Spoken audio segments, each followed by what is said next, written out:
All right, everyone. So the past few days, I've been putting out polls regarding the class power in Diablo 4, and you all have been voting on them. Most of these polls are 18 to potentially 20,000 votes on them, which is a pretty good sample size to see where you all and how you all feel about classes in Diablo 4. And I figured I'd talk about it because, to be honest, this is kind of what most people are going to be experiencing in general, because oftentimes the people that are, not content creators or not playing this game hardcore are really not going to see a lot of the, I guess you could say, end game viability that we kind of judge off of. So I want to talk about where some of these opinions might be coming from and kind of my thoughts on them.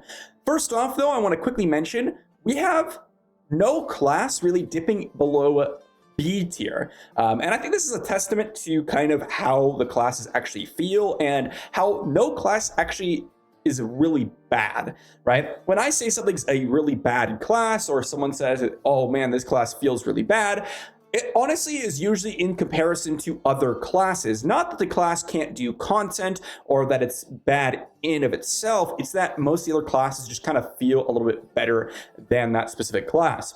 Starting off here, I started off with rating the Rogue, and you can see overwhelming majority, over 90% or 90% of people here are voting Rogue A or S tier. And so this is one of the highest rated classes in general across all the polls. I believe this took rank 2 in terms of how well the class performed in terms of the votes here. And I think this is a pretty, I guess you could say, realistic expectation out of the Rogue. If you're looking at the overall class power, the Rogue dominates that level 1 to 100 comparatively to basically any other class, and it's still very, very good in the end game for speed farming. The only thing is, it drops off a little bit by nature of some of the other classes being a little bit stronger way further in the end game, but a lot of people haven't even gotten to that point. And so to see Rogue being rated so highly makes 100% sense to me, and that's mainly just because of how high the DPS is and how insane you could push the farming speeds on this class, because that's what most people are doing at the current moment. Next class I talked about was the Sorcerer here. And you can see here, the Sorcerer has a very, very different ranking than the Rogue, with 55% of people voting A tier, another 19% voting S tier, and 17% voting B tier. So it kind of hovers around that mid to high A tier, in my opinion. And in comparison to the Rogue, I think this is a little bit fitting, and honestly probably a little bit higher rated than I personally would rate them, but it makes sense why a lot of people would vote the Sorcerer as an A tier. It has really nice sources of vulnerability, it has really good CC, especially with the Ice Shards build, and it actually has really, really good damage, which has been pretty impressive. In fact, it can compete with the Rogue in terms of speed farming, especially if you're running the proper build. Ice Shards absolutely decimates the single target damage in a lot of scenarios when you're talking about elites and such, because the thing with Ice Shards is that it gives you basically have permanent crit, permanent mana, whereas a lot of the single target DPS from the Rogue is actually a poison effect, so you have to wait for some time. So the Sorcerer can actually speed farm quite fast, and I could see why a lot of people vote the Sorcerer A tier, and I find it to be very, very good, especially in that earlier portions of the game.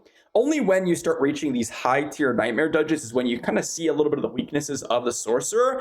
If you play it at range as it's kind of designed a little bit to be, if you don't jump in, teleport, use your Frost Nova on the monsters in melee range, you're going to find that the Sorcerer can actually push a little bit higher tier. And I've actually had some, friends here that have done like tier 90s on the Sorcerer so far, which is pretty good, okay?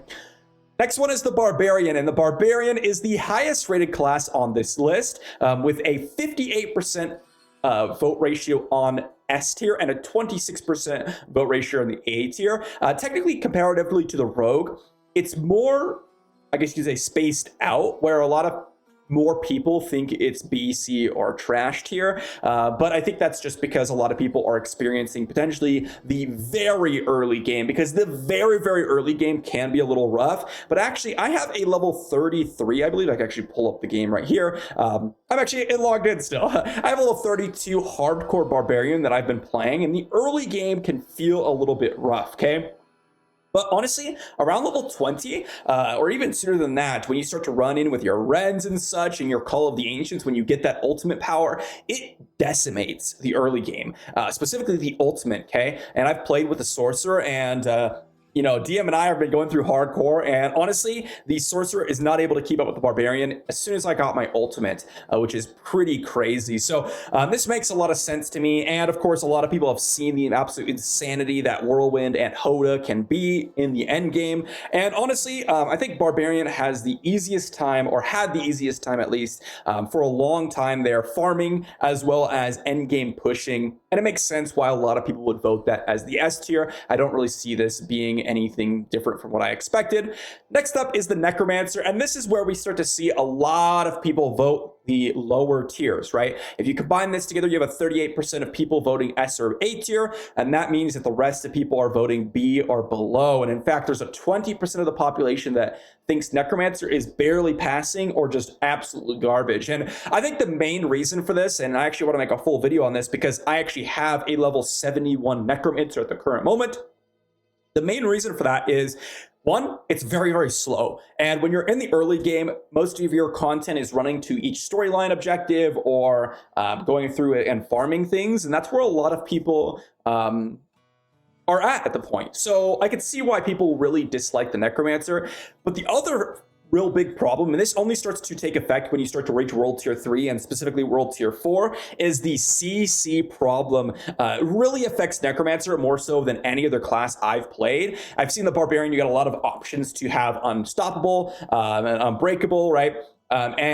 Same with the Sorcerer, and the Rogue has permanent CC and vulnerability with Shadow Step and Twisting Blades, which could be really, really powerful in farming. And the Necromancer, you really only have Blood Mist, and that kind of sucks. So to me, I think B tier makes a little bit of sense. The thing that saves Necromancer is their damage is absolutely nutty. Like, their damage is so high, arguably the highest damage in the entire game in a lot of scenarios. And so I'm really excited to kind of showcase that in my later game Necromancer build, because I actually have been doing insane DPS, and my DPS is so high that I've been able to enter World Tier 4 faster than I was with the Rogue, despite the fact that, well, technically it was slower overall because the Rogue was faster in farming because it could jump around, but the damage was so much higher on the Necro that I was able to farm it quicker than I was with the Rogue.